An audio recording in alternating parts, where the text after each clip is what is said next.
मनुष्य मौके पर पहुंचता है, जो कुछ उसको खरीदना है वाइब्रेशन से देखता है। जो आदमी वाइब्रेशंस पे जीता है वो बहुत बड़ा संग्रह नहीं कर पाता, ज्यादा उसके पास चीज हो जाती तो बांटने शुरू कर देता है। संग्रह बहुत ज्यादा नहीं करता, उसको बांटने का मजा आता है, देने का मजा आता है। वो अपनी जो वर्च्यूज हैं, जो अपनी गुडनेस है, उसको एंजॉय करता है। वो अगर सच बोलता है तो उसका मजाक उठाता है। आपने बहुत से लोग देखे होंगे, वो कहते हैं आजकल ईमानदार लोगों का दुनिया में कोई ठिकाना नहीं। ये बिल्कुल बेवकूफी की बात है। आप ईमानदार हैं, यही तो मजे की चीज है कि सब बेईमान है और आप ईमानदार हैं। ये बड़ी शान की चीज है, ये आपका गौरव है, आपका ताज है। उसके लिए आप कहते हैं कि ईमानदार की कोई दुनिया में पूछ नहीं। पूछ काहे को लगाने को चाहिए, इसकी क्या जरूरत है? अरे आप ईमानदार आदमी, दुनिया में लोग कहते हैं कि शास्त्री जी इतना ईमानदार थे कि मरे तो उन्होंने डेट्स अपने छोड़ गए। अब वो डेट्स छोड़ गए, यही उनका गुण हो गया। देखिए सारी दुनिया उन्हीं का इसी चीज को उनको गुण दे रही कि उन्होंने डेट्स छोड़ दिए। अपने गुणों पर आदमी को आनंद आता है, अपने गुणों से वो प्लावित होता है। एक सती साध्वी स्त्री है, वो अपने सतीत्व और अपने पातिव्रत्य पे उसके आनंद में रहे।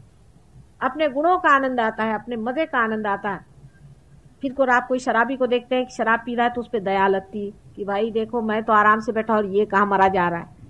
फिर ये नहीं लगता कि ये शराब पी रहा है और मैं तो बिल्कुल ही पुराने ढंग का हूं, मैं पी नहीं पाता।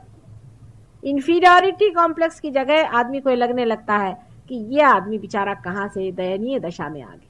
उल्टी दशा आ जाती, हंसी आने लगती है और बेवकूफी के पे आश्चर्य लगता है। जब ऐसी कोई बातें करता है आदमी तो उस पर लगता है कि सब कैसा बेवकूफ आदमी कैसी बातें कर रहा है। अभी भी लोग मुझसे कहते हैं माता जी यहाँ तो ऐसा है कि अगर आप शराब नहीं पियो तो आपकी कोई इज्जत नहीं करता। मैंने कहा सच्ची बात है, ऐसे तो कभी हो ही नहीं सकता।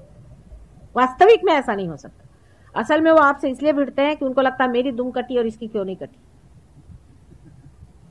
इसीलिए आपके पीछे पड़ते हैं। लेकिन अगर आप ये उनको ज्यादा न जताएं कि हम शराब नहीं पीते हैं, पर उल्टी तरह से बातें करें, मतलब इसमें कृष्ण की डिप्लोमेसी करनी चाहिए कि ऐसे कहें कि भाई मैं तो आजकल इतना खुशहाल हूँ, बड़ा मजा आता है मुझे, घर में आराम से खाता पीता हूँ, बड़ा आजकल मुझे कोई तकलीफ नहीं। उनका क्यों भाई? मैंने कहा शराब छोड़ दी ना तो वो पैसा सब बच गया, कितना मजा आता है, बच्चों को लेकर घूमता हूँ, हाँ बड़े बड़े मजे की जिंदगी।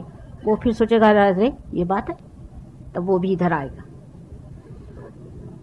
ये तरीके होते हैं, उससे आप दुनिया बदल सकते हैं और इसी तरह से संसार में राम राज्य आ जाएगा। सत्ययुग तो शुरू हो ही गया, इसमें शंका ही नहीं है, क्योंकि सत्ययुग के ये असर आ रहे हैं। कोई भी बात छिपने वाली नहीं। कार्टर साहब ने एक छोटी सी बात कह दी, वो भी बाहर आ गई।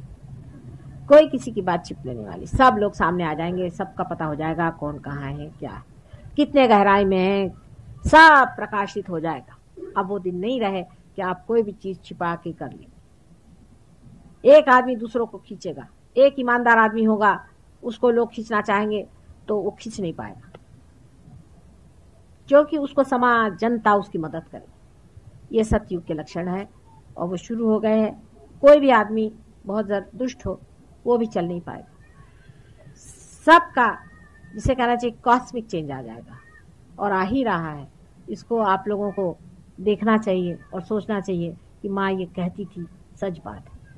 और आप अपनी स्थिति बनाएं इसी चीज में, आप भी वहन करें इस शक्ति को और सारे संसार को दें।